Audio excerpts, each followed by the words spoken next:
So chemistry is so important for understanding biology. So we have to spend a little time here getting this down. All right, so we start with very, very far basics. Let's start with matter. Matter is anything that has mass and takes up space, right? And we have so many different kinds that can be living, they can be non-living. But no matter what, we're made of elements. 92 elements in our table, the beautiful periodic table. So let's go take a look at that table first. I need to get to that so we can see. Oh, too far. Yes. There it is. The table. Who made the table? You guys ever wonder about that? Who made this table? This amazing periodic table of the elements. All 92 of them. I got a picture of him down here. There he is.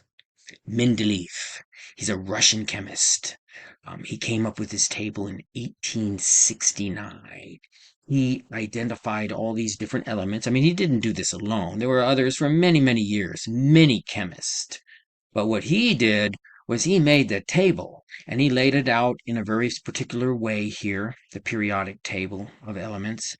And it was funny because he had left out, I think it was this one here, I believe, and another one. And he had all these other ones here, but he was just missing two because he knew it existed. It had just never been found. What a genius. How could you do that? Amazing. But let's look at the periodic table again. I want you to get a handle and know how to use this table as a model. When you take chemistry, you learn about electron orbitals and all this kind of business. But for today, I just want you to understand how atoms and molecules work from a very simplistic manner. Okay, so let's take a look here at this table. And you can see one thing to notice right away is over on this far side, all of these elements here. Look at those elements. So many different elements.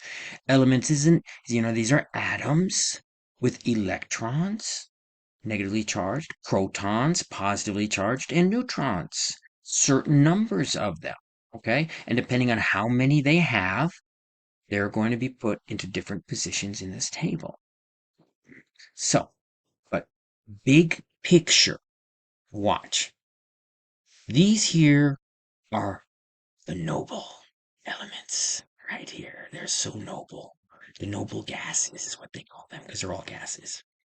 They have the exact number of electrons needed to fill out the outer shell, the exact number that all elements want to have. Okay? It's different numbers. You can look at the numbers on them, but but this is what it is. This is the perfect number of electrons you have. So this one would be missing one, this whole line. This one here would like to have a couple more fill out that outer shell. Over here, 3 would be nice, and with carbon, 4. So let's see what that means, okay? So carbon, if left on its own devices with things to bind to, it might very likely grab 4 from over here. Because you see, these guys here have 1 too many. And these one here have 2 too many. Feel that shell. It has like a little overlap. And if it lost those, it would be more stable and feel good. I know this is a model. I'm just trying to help you in your mind imagine how these atoms combine to form molecules. So anyway, really commonly, this fluorine, this whole halogen line here. So these are the ones, that would really like to have another electron. So HF just takes 1. That's hydrofluoric acid, HF, very powerful acid, very powerful. Just as like hydrochloric acid, hydrobromic acid, hydroiodine acid, these are all different acids combined with something, right? But the important thing is it gets its electron right there. We get the electron. Okay, so oxygen would like to have 2. Let me take 2 from this over here, and we can make H2O. You know what that is, don't you? It's water. We will be talking about water soon. Water is very, very important for life, and it will be around. Another one, look below the oxygen, sulfur. H2S. Hydrogen sulfide. This is the smell of the rotten egg. You know what I'm talking about.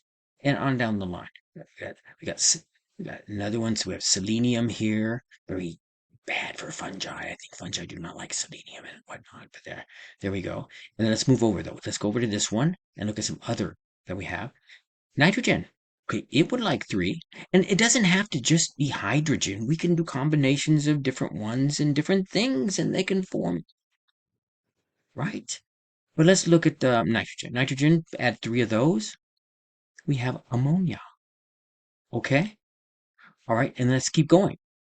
Carbon, or that would be methane, CH4. Okay, just want to show this to you, big picture model.